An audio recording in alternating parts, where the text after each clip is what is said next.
Welcome, everyone. My name is Ron Friedman, and Victoria and I are co-founders of the Vistar View, a nonprofit organization. We wanted to consider in this week of peace to understand some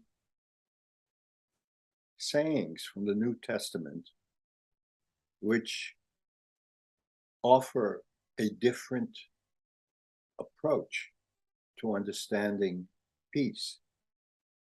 And we feel that a useful approach, a wonderful approach, would be the non-dual tradition as a perspective or an interpreter of these statements in the New Testament. One of them is the peace that passeth the understanding. What is that?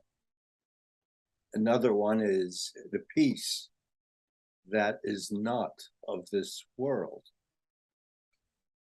So at this time of crisis, an investigation of what this might mean, it might be helpful in our approach to understanding and making an effort relative to bringing about peace. These statements are worth considering. So first of all, peace is a vision. It's something deeply embedded in humanity. Over all these epochs, it is so deeply embedded and so recurrent that we might ask, is a desire for peace something that is archetype? It is part of what we are.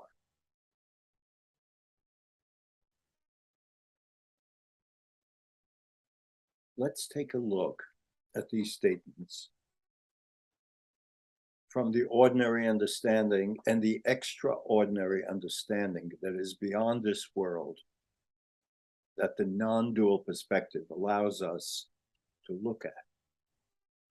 The ordinary understanding of peace, we know.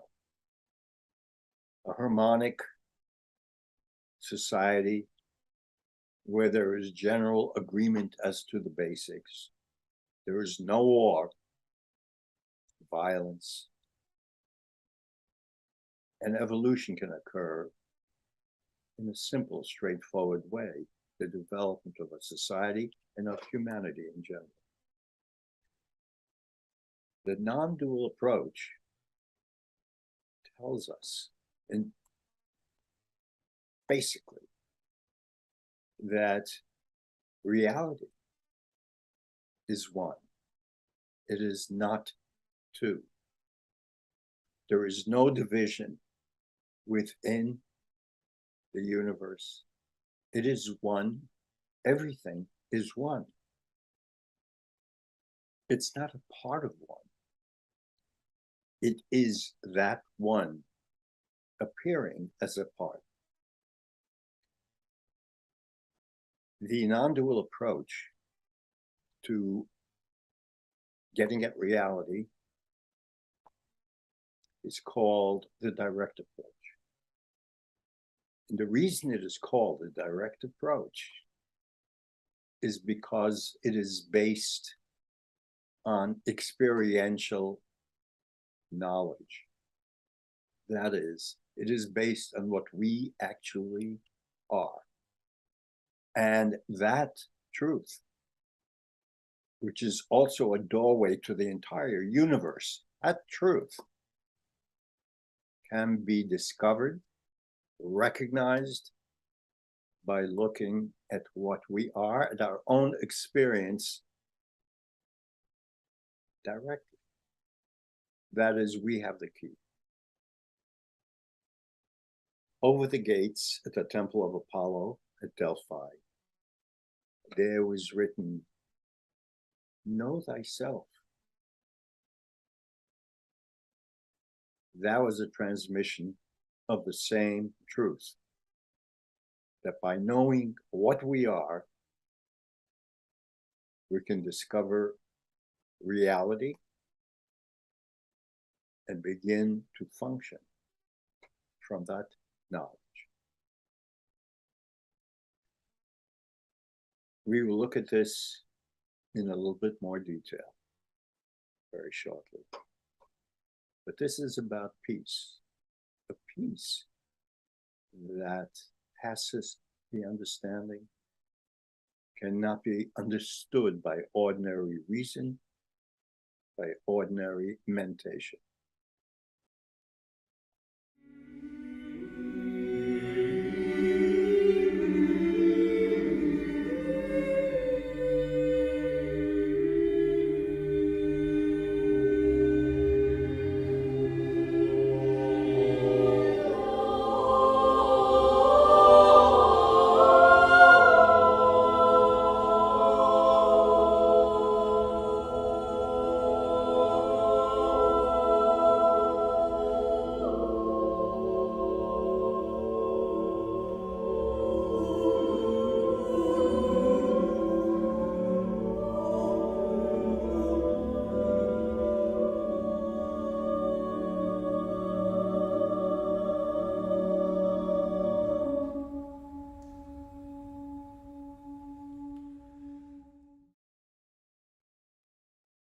The peace that passeth the understanding. The peace that passeth the understanding. And this is a really glorious statement.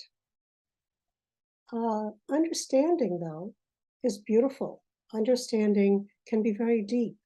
Understanding can be the result of experience and self-knowledge. And in many areas, it is something that's very profound. But I think in this statement, it actually means something more ordinary, something at the level of ordinary mind. So I looked up standing in the dictionary, and standing is being on one's 2 feet. And I had this picture right away of evolution with humans coming up to all of us standing on our feet. It is standing on our 2 feet. Also, it's like to take a stand, to hold one's ground, hold the ground. Okay, so that's standing. Under in the dictionary is a lower level.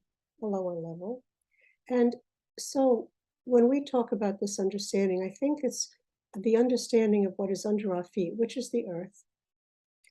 And that's right now on that earth, we're actually standing with our feet, except our heads are in space. And that our sphere, Earth, is rotating around itself in a path. And so we have to be very grateful for gravity, because we're standing on the earth with our feet. And so I think this is talking about a larger understanding, much, much larger, something cosmic, something universal, something mysterious. And if you feel into it, the peace that passeth the understanding, it's something that is so magnificent, so large, that it beggars imagination. It's a mystery. It's a mystery of the creation. It's a mystery of the creator creation. One.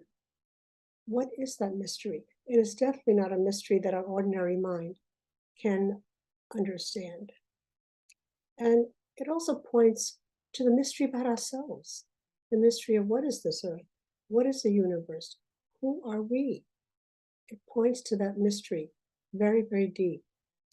And so these are all considerations. Consideration means from the star. And we just wanted to bring some considerations to you about peace. And so there are things to think about, to consider, and to allow to unfold.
So let's continue our consideration of what the non-dual standpoint on peace is. How does it understand or not understand peace and those strange two statements from the beginning? The non-dual understanding of peace is, it is not an emotion, and it is not transient. It does not pass. It passes our ordinary understanding. But peace is, and it is what we actually are in truth. That's a very difficult statement to take in. We are peace. We know, we have tastes of that peace that is part, an aspect, is our identity. When we, in this lifetime, occasionally stop because we have nothing further that we want, there is a moment of desirelessness. We are complete. We are happy. And that, we are told, is a momentary glimpse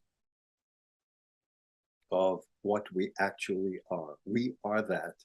And what is necessary is not to create that, but to realize that as present here and now. That's a different approach to trying to create peace everywhere, even though all those efforts are not only necessary and worthwhile, but the impulse to create peace in this dimension of space and time comes, or is an expression of the only place it can come from or be, and that is the unity. That unity which we may call God or consciousness, source, principle, acting as the human manifestation of itself, wants the expression of peace on this plane. Even though when we look at what is happening here, we may wonder how that is possibly true with all suffering, pain that is going on every day.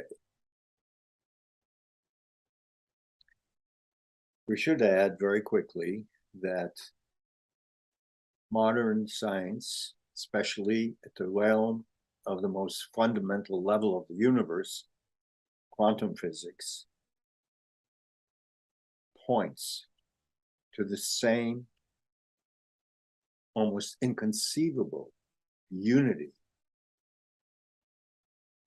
Everything is one, everything is together, everything is entangled, everything is beyond space and time in a relationship of consciousness that we are to the consciousness that it is, which is actually one, apparently evolving within itself. And so to look at the strange statement, the peace that passeth the understanding, from the point of view of the existence of unity here and now,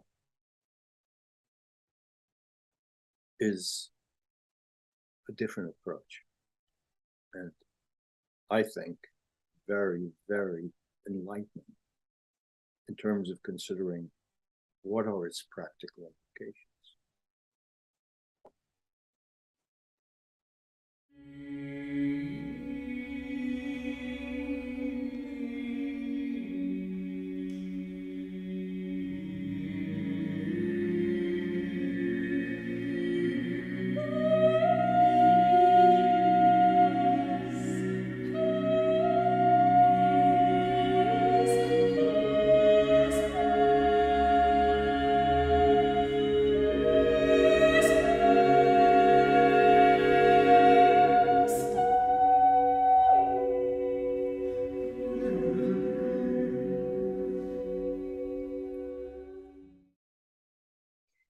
So let us consider, is peace unconditional? Is peace unconditional? We've heard about unconditional love, that love can be and is unconditional, real love. Is real peace unconditional? Inner peace, they say, is unconditional, right? We can all look for within ourselves for inner peace. But what about outer peace? What about the earth? What about the universe? Is that peace unconditional? The peace that passeth the understanding? A peace that is beyond all conditions, no matter what the conditions. To love someone no matter what. No matter. Matter doesn't even come into it. So peace beyond all conditions. It's really hard if we look around. Definitely it's very hard for the mind. Who could even imagine such a thing? That peace is there under any condition, unconditional? Who can say that that could be true with the incredible conflict that we see and the hatred and the tragedies? Not to say that there aren't beautiful things in this earth that we don't hear about enough. But in general, peace is going to be here when wars stop. Peace is not the opposite of war. The opposite of war is no war. So this peace that passeth the understanding. And the thing about it, I think we all know that that exists because of the longing for it. That longing, like for example, longing, I do not long to be 5'7". I wish to be 5'7", but I don't long for it inside my being because I know it's not real. I know it's not possible. I know it's not happening. But we long for peace. And I think it's because we know it exists. We long for peace. We long for love. We long for compassion. We long for belonging. Longing on the deepest level. On the deepest level might exist. I heard somewhere saying maybe our longing is not long enough. Because, we long for a while and then we lose ourselves in our lives and all the projects and things that are going on. But the longing is always there because it's fathomless. It's a fathomless longing. It's an undercurrent that brings us deeper and deeper to peace. So, unconditional, inner, outer. There's a beautiful poem by Rumi. It says, let yourself be silently drawn by the stronger pull of what you really love. Let yourself be silently drawn by the stronger pull of what you really love, of what you really love.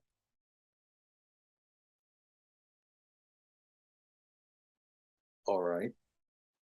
Non-duality and understanding the peace that passeth the understanding, not of this world. Do we all have to go into a cave and realize, are there practical implications to this particular understanding of unity? I think that the implications are so practical on an individual and societal level that we cannot bypass this understanding, this approach, and its consequences, its implications. For example, the understanding and the realization, knowing one, unity, leads immediately to looking at others and everything around us as ourselves, as members, or apparently diverse members. The diversity is real. The separateness is apparent, it is an illusion. We immediately enter into an almost involuntary manifestation of compassion, of love. It is an experiential fact of this particular standpoint, this realization of unity. It is not something that we can talk about. It is a direct experience. That's pretty practical. We see glimpses of this because of our improved communication, internet all over the world. An event like Sandy Hook brought the immediate deep feeling and unification or realization or acting from that unity, which is already there in us as human beings. It brought us together across the entire globe. The sense of conscience, the feeling of conscience follows. That prior or existent separation, which has been with humanity from its inception, almost hardwired into our nervous systems to act as if we are separate beings under constant threat from the outside, is not only neutralized, but it's a new standpoint in that non-dual realization. That passeth the understanding. Another practical implication coming from modern physics, which has no choice but in the honesty of science to come to a point of realizing through its experiments that we have to throw out all our ideas of separateness, of space, of time, and begin to wonder, what are we? These experiments indicate that nothing in the universe is local. There is no local place that's separate from that unity. That unity manifests in every, what should we call it, dimension to the smallest in the universe as the whole. So that efforts that we make, looking at it practically, what efforts that we make with some degree of consciousness count. They become part of that evolving truth. That is the whole. That's fantastic. So even an act of realization counts for all of humanity, for everyone. It affects the evolution within the whole. That's pretty practical. it is something that we at Vista View, we love. We love that.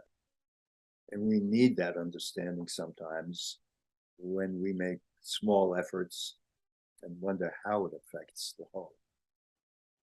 So we definitely need horizontal and vertical efforts.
Non-duality, unity, oneness, wholeness. Non-duality means not two, not two. So in Peace Week for Unity Earth this year, the overriding thread is peace through unity. And it's really a celebration of Abin Madison, who said that we will not have peace unless we realize unity. And of course, that seems kind of obvious, but not really. Because what is unity? What is wholeness? What is oneness? What is not two? So wholeness is something that can't be added to, and it can't be taken away from. You can't add to wholeness because it's whole, and you can't take anything away from wholeness because it's one. Another thing is that we can't be a part of it. And we can't, because if we can be a part of it, we can be apart from it, of it and from it. But we can't, because we don't have to be a part of it because we are it. It's non-duality. We don't need to connect. We don't need to connect because we've never been separate. Why would you connect something that has never been separate? If we try to do that, we're really barking up the wrong tree, right? I mean, we're doing a lot of work assuming that we're separate. But truth says is that we're one, because it says we're one, we're whole.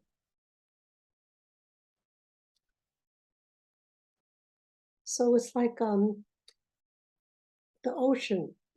This has been used a lot, this analogy, but I love it so much. The ocean and the waves and the streams and the waterfalls and the ponds, they all appear separate. And we might want to try to connect them. But if we want to know their essential unity, their essential wholeness, their essential oneness, they will all be water. And so when waves feel they don't belong, or they have to connect with other waves to feel whole, they are mistaken. It's a mistake, because their unity is in water, and the recognition of that takes away everything else. It's a celebration. We're all water. So sometimes there is some sense that non-duality is something that people don't do a lot, aren't active. But actually, non-duality is indivisible activism. Non-duality is indivisible activism. Because, there's a statement, we're not a human being doing, we're a human being being. And there's a lot of kind of back and forth about being and doing. But wholeness, unity, oneness is not two. So it must be that being and doing are one. So that activism is just another name for the whole. I had an experience once with my mentor, Kenneth George Mills, that I studied with in the 90s. And he was in my studio. I have a studio, and I was a production potter, ceramic artist. And he was in my studio, and there was a big board in the studio where children that came there for classes would play with. And I asked him a question. I asked him what direction I should go. Should I expand my teaching with the children, and it's called Clayway Studio? Or should I do my own work and do more shows and focus more on that? Should I write a book? I've been in the middle of a book on projects for children, clay projects for children, for teachers. Should I continue with that? And the list kind of went on. And when I finished, he said, yes. Yes. And it is a big yes. It's just the biggest yes there is. Because then he went to the board and he drew the circle on the board and he put a center in it. And then he put an arrow going toward the center. And he said, yours is only to unfold and recognize, discover, realize. Notice the words, not create, not effort, not try to do it. No, just realize, recognize. I love recognize, just to recognize something that's there. That was what this being is doing. And then he drew the radius from the center, out to the circumference. And he said the circumference, there was the book, there was the studio, there was my work by myself, there were the children, there were other things on it. And he said there are infinite radii from that source.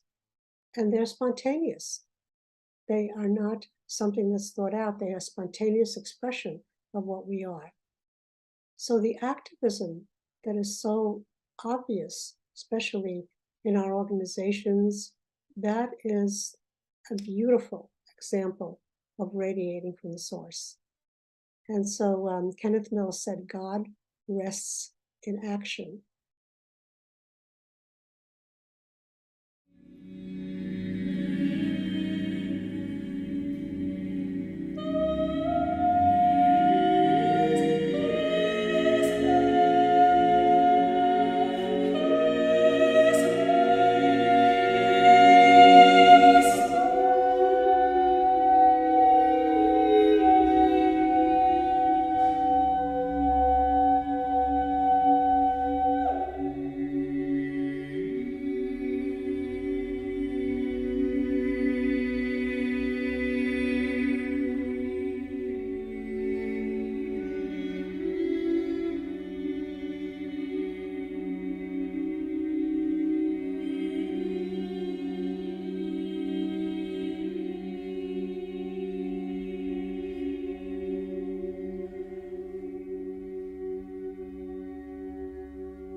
So looking back of what we have considered together with that beautiful musical interlude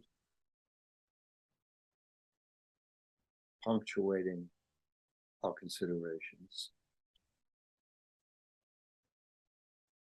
the summary that is so beautifully stated comes from none other than our friend of 800, 900 years ago, Jalaluddin Rumi. And what does Rumi say? Work in the invisible world as hard as you do in the visible.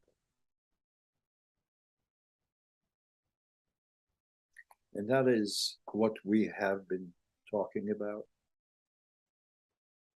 What are the implications of a non-dual perspective on these two transcendental statements?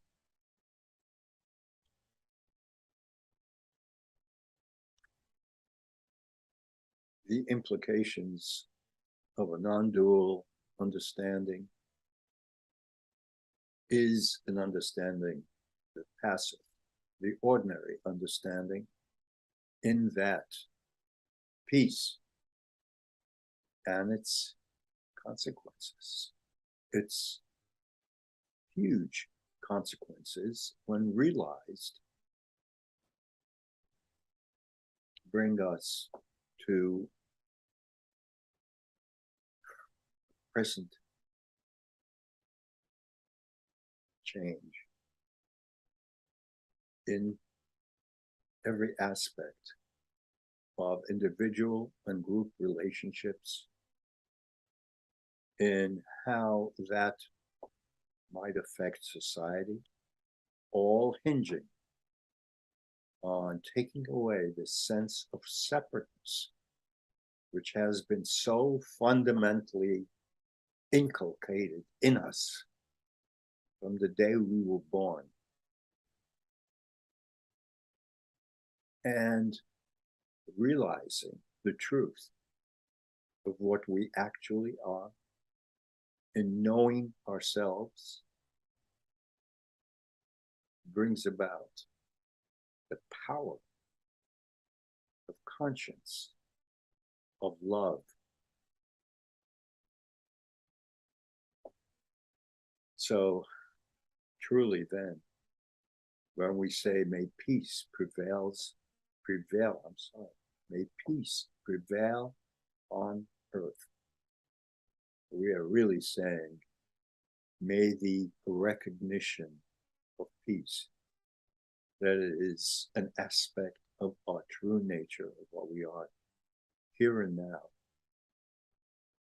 may that be realized on earth as it is in a place not of this earth, in heaven. It is a beautiful conjunction of considerations.